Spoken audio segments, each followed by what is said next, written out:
bw'ofulumamu n'ogenda ate n'oddamu eyo embeera y'okuddizibwa kibeeramu kizibu nnyo era abasinga obumu bafuna depressed ne babeera nga tebagana kufuluma nnyumba ne beekwekera mu mayumba abalala bavaamu naye ne babeera ba alcoholics obumwenge ne gubakuba nnyo ne bejjako abalala babeerawo ne basirika n'abanga okutrustinga abantu kwakendeera okusinziira trauma gwe yayitamu ogenda okumuza so okugamba abantu bangi balina depression ey'okuddizibwa infact beetaaga obuyambi.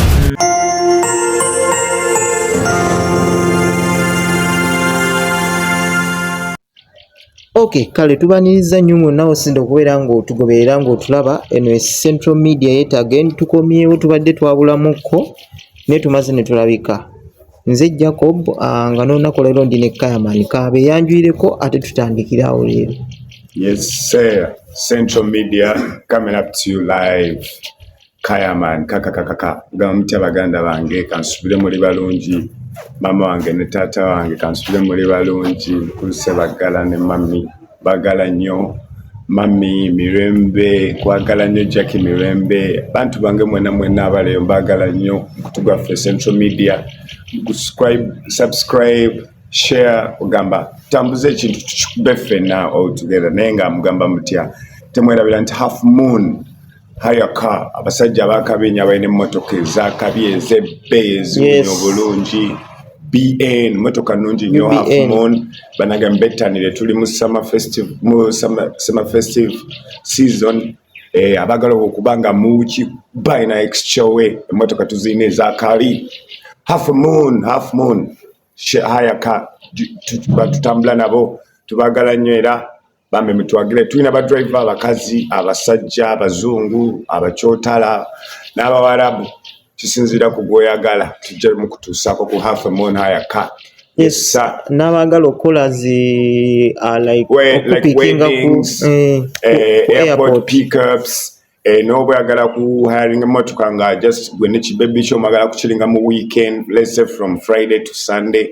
Yes, we can rent a car to you. We don't only rent, but renting akobe baba one day. Abeewula olunaku olumu neddoyo jjo tetumwa naye abasigadde okususa munaku bbiri olina akabagako olina wedding emmotoka ezakabi olina birthday party buli mukolo gwonna tusobola okusabisinga n'emmotoka zaffe ezakabi ffe ba half moon hayaka. Yes sir. Yes, of course tulina ne munnaffe wali mu background. All right, now ali ku kifaananyi wali. This is my other brother CEO yomulaba muganda wange yakikwasaganye yemanju, so we have to be productive with the kifaananyi. By the way, nga bw'okiraba awo ekifaananyi oba okisiimye, you just give us a call n'okikolako order ne tukituusaako wonna w'oli. Tukuba akuba ebifaananyi byo nga bw'okiraba bw'ofaanana. Achikuba, then as you see what it does is actually a very good artist. So in a bifaananyi biri ku auction wenna akyagala wekitunamu n'osiima oba wandyagadde okukuba ekyo portrait. Yes sir, musajja oyo abikolako byonna. So reach out to us, support us, naffe tugende mu maaso kubanga embeera yakweyiiya sikyo byonna tubisobola. All right, okay, Kayaman. Ninako eyo gye naliko ne wabaawo omwami omu eyajja n'ambuuzaako n'aŋŋamba mu gundi ze mbadde mujjanga mukola shoots oba interview ez'enjawulo mwogedde nnyo ku bantu abagenda e Bulaaya eryo okubeerayo okukola naye ate temuwadde nnyo budde bantu bavudde eri e Bulaaya ne bakoma wano mu Uganda. Kati nga ggwe Kayaman wava eri n'ojja wano mu Uganda obaddeoko ebbanga watugamba giringa mu myaka 5. Kati twagala tumanyi obulamu babutambula butya wano kwaba bavudde eri ne bajja wano oba ngeri ki gy'oyinza kati gwe kijjayo n'okifreezing nga abantu ne bakifuna bulungi. Well, ogwo mulama mulungi nnyo, ogwo mulama gwa kabi. Like ekituufu abantu badde twogera nnyo ku Bulaaya abali ku nnyonyi abagenda abatuuse banaabeerayo batya naye n'ogwo mulama mutuufu ogwogerako nti ate ffe abakomyewo wano e Uganda yate kyo kibeera kitya. Well, ekyokudda Uganda kirimu emirundi nga 3 nze bwenkimanyi, but tulimu abakomye wano tulimu emirundi 3. Waliwo ffe abakomawo nga batuzizza oba hafuwe nobeerawo bebaziza fuulwe nobeerawo wali abadiziddwa indefinite nga atajja kuddamu wadde mu nsi ya Europe nga bamubaninze. So tuli mu difference ate waliwo n'abajja wano Uganda nefuuka enzibu n'abajja wano ate Uganda nebangwira n'abajja wano ne balaluka so tulimu emitendera naye nga kituufu gwe omulama gw'amaanyi nnyo okwogerako well katutandike nanze kale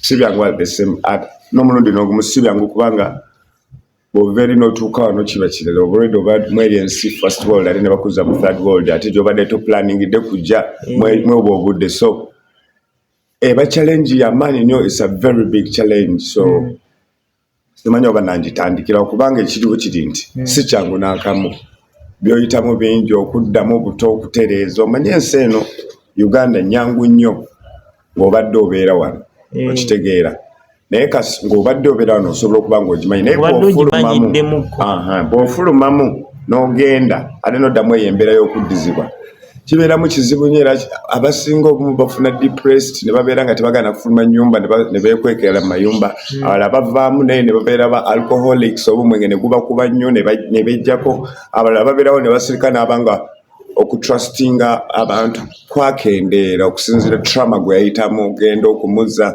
so okugamba abantu bangi balina depression ey'okuddizibwa in fact beetaaga obuyambi only the strong can survive mwezo embeera z'okuba nga ozziddwa kubanga tekiba kyangu oba tolina ngeri yakutandika already tolina ssente abantu bamanyiwa obadde Bulaaya obadde okikuba kyokka bakuzizabuza tomanyi kigenda kuddako kugamba eyo process bampanvumu kubanga olina okukakasa abaawano in fact nga tunaba bakakasa nti gwe kennyini olina okwekakasa nti nno nina okubabeeramu ate nga mbafiitingamu naye okubabeeramu okubafiitingamu n'okubeeramu n'akasente kyekyo kyennyini wabula balowooza era okalina anti era kati ate nga tokayina naye ng'engeri emu gy'olina okukafunamu ate olina kajja mu bbo ng'obataddemu kiri ekibuuzi nti mwana nze nakomyewo saate naye ekaddi yange tebannabaggiggula weetwala ennaku nga 4-5 mugira mumpa nja bagattira okwegamba olina okufuuka kakumbo w'akabi mu biseera ebyo obakuba oluseke bannange oba muzibu bakayita akabbo oba olina obbayisaamu akabbo otuuka sitole ki okomyewo ennakomyewo oddayo ddi anytime from now naye kaddi yange tebannabagisumula so kompeyo abo abiri nja kuba nkulaba mu nnaku nga 2 trust yeebaawo mu mwezi ogusooka ekyo ekyabiri oba ojja kukifuna n'eky'ekkumi n'ate omwezi oguddako bewewolako kino eky'ekkumi n'ekyebiri baba bajja okubanja ate nga gwe tolina kiddako kati olaba wootandika okudduka ku kyalo n'ova ku kino oba kusobedde n'ogenda ku kirala nabo n'obakuba tteeke y'emu ne bakubuuka batandise n'okukukoowa tobalinda kukoowa kubanga oba kukoowa nga obudde bukyali kiba kijja kuba kibi so omugezi olina okubeera kati nga Kampala bwere nnene olina okikubamu entindo emyezi ng'ebiri abo n'omala obbasobya ng'obeesa obwewozeewozeeko n'oddako ekansanga nabo n'obasumbwa n'odda ekawa empuuga n'ogenda ng'okuba tawuni katawuni okumentaininga paka omwaka ogusooka we guggwako bakakasa nti omuniga alabika yagenda ate n'okomawo bupya ng'obalaga nagenda n'enkomawo wiiki 2 naye ng'olaga kano akalo okavuddemu oli mu kano okavuddemu kugamba muzannyo teguba mulungi nnyo mwana waffe n'akamu n'akeddagala era mwana waffe abantu abaziddwa wano balina ati mungi nnyo okuteekamu okubeera wano basobola ofiitingamu okitegeera eno system gy'abayingidde ati mungi nnyo olina okubeera ng'oli mugumiikiriza nnyo olina okuba nga teweesaasira nnyo kubanga bwe weesaasira abo bw'olina bagenda mu depression ne banywa ekyenge oba n'atandika okukola ebintu byabo yali takola just okwefuula nti yeebuzaabuza yeggyeko kiri naye ng'ate tekivaawo kubanga okwebuzaabuza kirala ne reality kirala okwebuzaabuza kulina we kukoma naye ate kiri kyo kisigalawo wadde oba oti okubiddwa oba kiki yo trauma esigalawo nga baakuzza muganda wange olina okuyiya ekiddako okunoonya emirimu okunoonya engeri y'okubeerawo okufuna society esobola okufiiringa mu ngeri gy'olimu kati waliwo n'omu gwe twali eri gye twabaddeko emboozi emu gye twawulidde nti waliwo omugwe yali eyo ng'akola ng'aweereze n'akasente ke babeeko ebintu bye bamupangira biki BCD yagenda okudda ano nga tewali na kimu kale kye baakola bwe yakomawo yamaliriza alina wa munne awo nga bamukola ki nga bamusuza busuza kati mu mbeera eyo yagezaako okubaako n'abamu mikwano gye abali eri gy'abadde bakontaktinga nabo naye nabo baatuuka ekiseera ne bamuyambako kye baasobola ne bazikiza Bw'oba okomyewo wano abantu abali e Bulaaya bayamba tebusi balina mutawaana mu kuyamba naye tebasobola kuyamba all the time okitegeera basobola okuyambako kyebasobodde kubanga of course ojja bakero oba n'emikwano era bajja kukitegeera nti ozze yagambe alright akusindikireyo zaasobodde omundi gumu oba mirundi ng'ebiri jjukira tomanyi ebbanga ly'ogenda kubeera eno okitegeera kati abo b'osabye abali e Bulaaya abajja kuwa leero yes akuwadde ojja musaba n'ogwokubiri ajja kuwa maybe n'ogwokusatu naye tajja kusukka awo kubanga ebbanga ly'ogenda okubala eno liba ddene ate naye kennyini aba n'abantu be balina okuyamba so aba akuyambeko mu ntandikwa kati gwe abaziddwa kiba gy'oli nti bazikuwadde ogenda ziteeka ku kamwa zinywemu bbiya oba ogenda ziteeka mu some little investment otandike nawe okwetandikirawo akantu ekyo by the way yensobi nze gye nakolanga ng'abantu bakuwa akasente n'okalya n'olowooza bajja kwongera nedda nabo bakoowa baba ne famire zaabwe ye waba akufisirizaawo nakweweza kakuwadde in fact gwe wenna nga wali wadda ne bakuweereza akasente nga kavudde Bulaaya please tokalya kubanga ne bali abakakuwa baba bakuwa kasembayo okitegeera buli bwokakwata booti ng'obadde okafunye oba otandikawo anything small wana Uganda ba entrepreneur gye bali okutandikira ku binyeebwa you can start by anything omuntu avudde eri ku level ezo zonna anti kakati munnange eyo level yeba tekyamatalinga jjukira wavudde eri nojja wano kati oliwa wano toli bweri ate tewavudde eri nti ogenda kuddayo Bamuvabulaya wuyo atwiseko n'ekibbo ky'ebinyeebwa si necessarily nti gwe olina okukola ki okubitunda wabula like a lot of people have businesses naye nga si bazituulamu. Do you understand? Kati kigamba nti oba otandise omudaala gw'ekyapati gw'ogenda ogutuulako era ogubeerako n'ogamba nti omudaala gwange gwe guli waliwo omwana aguliko.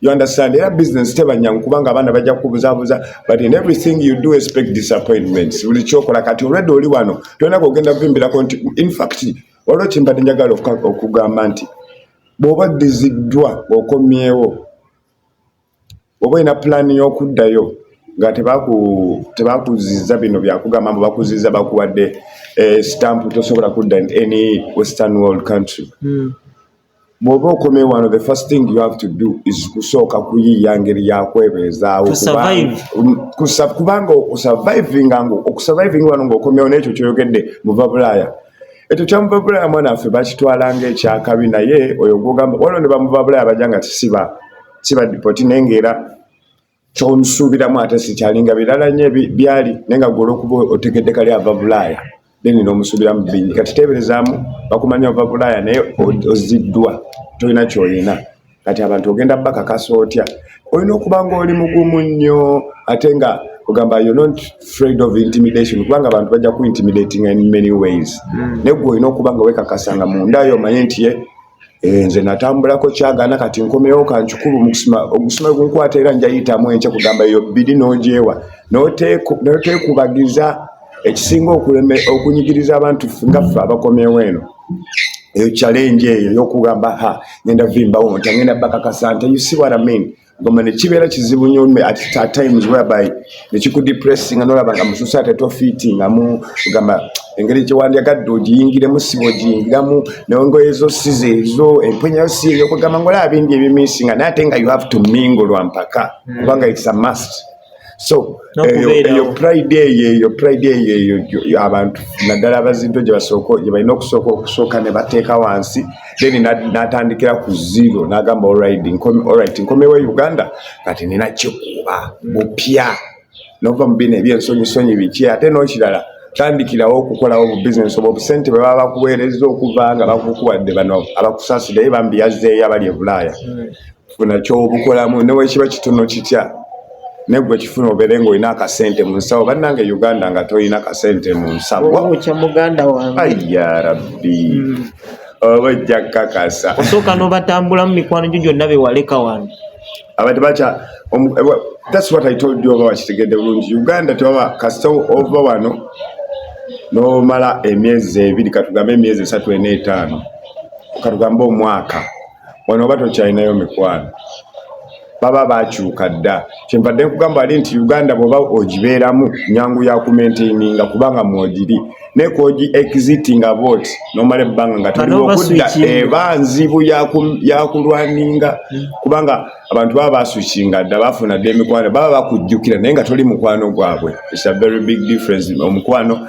by the way ne wano mu Uganda tewaliwo mikwano yaddala bano abantu ba associates twasociatinga basociatinzi nabo naye omukwano emikwano giridda emikwano giri Europe wensuubira ne wano weyiri emitono wali abantu abaddala gye bali ne bazibu bakusanga genuinely okusanga mu Uganda go trustinga 5% ku scale ya 5% ng'ate taliiyo kizibu. Nze eri mbadde manyiwe watali nnyo na mikwano kuba engeri abantu beeri buli omu gy'abeera so busy anti abeera busy ky'olaba aba alina omukwano abeera nagwo nga gumu nga gwa ddala abasigadde baba ba associates ti we meet talk and then laugh about stuff joke about stuff buli omu neeyongerayo non serious friendship. I know people who have serious friendship nga baba mu mukwano ne bafuuka n'abaluganda.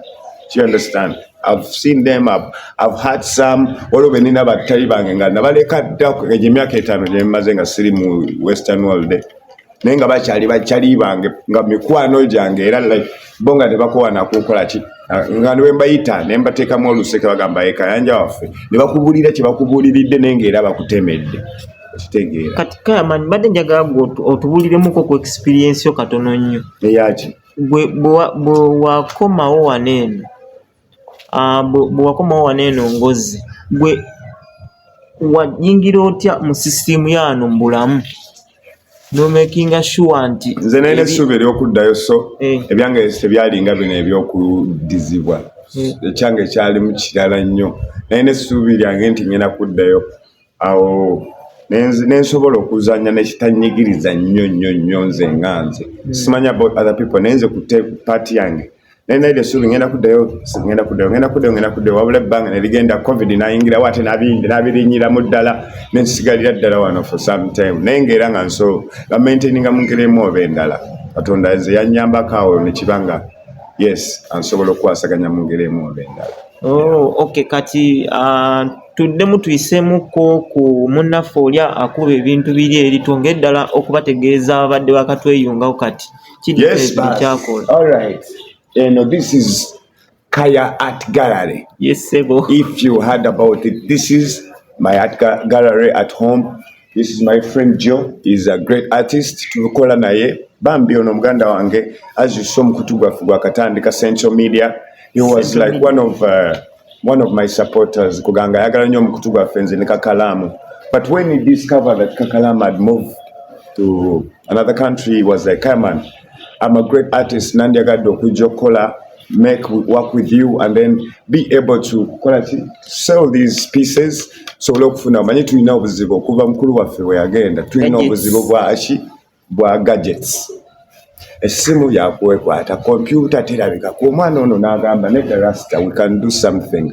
We can sell these paints and get you some gadgets. Era this is kati mission gadget omanyi bane bagamba mention kawumbi mention gadgets so kubagire no kukino balenge kubiri ebya era like if you see this ebya landscape you see this type of art sajja wakabinyo like if you can just send me a picture on my number or back WhatsApp number kifanancho and then it's gonna come out like this exactly.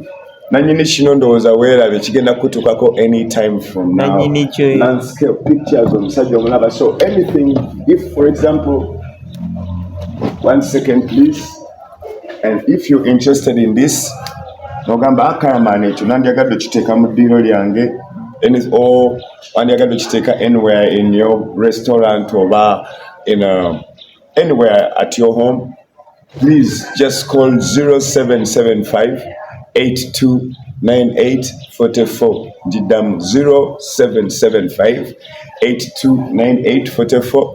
We deliver tukutuusako and then we talk price byakuteesa byakweyamba mukitegera baganda bange naye nga muganda wange Joe is a great artist era tujja kuba we're gonna be like having him all this time around nga bwe mulaba by trying to put work together, art together. Mumagezi tulabe ndi naffe tukikuba mission ki gadget Central media inokufuna gadget. Central media, yes, of course. Chobola batubadde tuluddewo okubaweereza gadget problem nenga tugenda kusobola okukubirira tubeere nga tubaweereza noguno omulama muganda nga gwabadde agambye ogwaba ffe abakomawo eno mbeera ki gye tuyitamu biki bye tuyitamu nabo twagala tubawe sometime. By the way, every Sunday ndowooza gwe gugenda okuba n'omulama gwa buli Sunday nti we come up to you n'ogwo omulama nga bwe twajjanga n'ekiva e Bulaaya kati tujja kudda n'ekidda Afirika. Tujja gamba kidda Uganda kidda Africa in general tukigenda e Bulaaya kati Sunday tugenda bakuba kidda Africa ffe badipoti tugenda naffe babo kibuzi gye bali nja kubuleetera abantu ab'enjawulo bemmanyi abali muno kubanga waliwo bemmanyi abali muno abajja ne bategeera embeera ne batandika okuyiribirawo ne batandika okukwatawo obusente bwabwe kati balina amarestauranti abamu balina bars balina motoka zino ez'oku transporting zino big trucks kasi transporting ebintu okuva wano oba mu Arua eyo mu north oba mu east bwebito long distances. So nineyo bemmanyi abali obulungi ngabali mu obubinga nze naffe gye tuli kugamba gye tuli mu ngeri ez'enjawulo ffenna. So yes tujja kubanga nabo tubaleeta like ekidda mu Africa oba ekidda Uganda buli Sunday ugenda kubeera mulamwa like gwo wadde gadgets zitusumbwa ezo zo tujja ziyazikanga to making sure that every Sunday we work and represent to you our people. Of course Kayaman nga tumaliriza olunaku lwe twagala okujjukiza bannaffe abatulaba mwebale nnyo ne tubajjukiza ddala mu subscribing ku mukutu guno share subscribe Central Media like bachali bange comment kubanga mwana affe mwe mugendo tufuula abakaberwedde mu matufuula kyetuli so your support is gonna be very much needed. Just subscribe. But we made it more easier. Before you were subscribing, I'd ask for a lot of details. This time around, when you click the button, you just go into email or phone number. No, even now questions auto subscription. So you can just click and subscribe to Central Channel. That's so well kwerabira mama wange ne taata wange mukulu Sebagala kwagala nnyo Katonda kwekyo singo kwagala n'ekirala temwerabira baganda bange Tino Half Moon Hayaka beba sponsor baguno omukutu gwaffe for now era bwe twakatandika nabo babadde batambula naffe era tubagala nnyo. Please don't forget Half Moon tuyine emmotoka ez'akabi. We rent out cars. These cars are very clean and very taken good care of. So bwagala okufuna emmotoka ey'akabi okuva ku Half Moon, please contact them in numbers zitawa wansi era please stay. Don't hesitate to come and work with us. Kubanga fe tusinga okubeera ne proper services. Tulina aba driver ababuli kala abakazi abasajja every type. So please come and work with us. Rent a car. Auntie Jackie Mirembe kwagala nyawe New York. Mulaba nnyo mu comment. Yabambiwa akabinyo Auntie Jackie Mirembe mukyala wa maanyi nyali awo New York. Kwagala nnyo mukwano. So yes, Central Media UG. Central Media UG. Half Moon tuli bakabinyo tubagala nnyo. Thanks for watching era tukyabaweereza. Yes, until big up we Joe, link up big up again. Jacob ku kamera wali. Kayaman to you. Ne Joe wali wonna. Yes, boss. Big up Joe the artist. All right.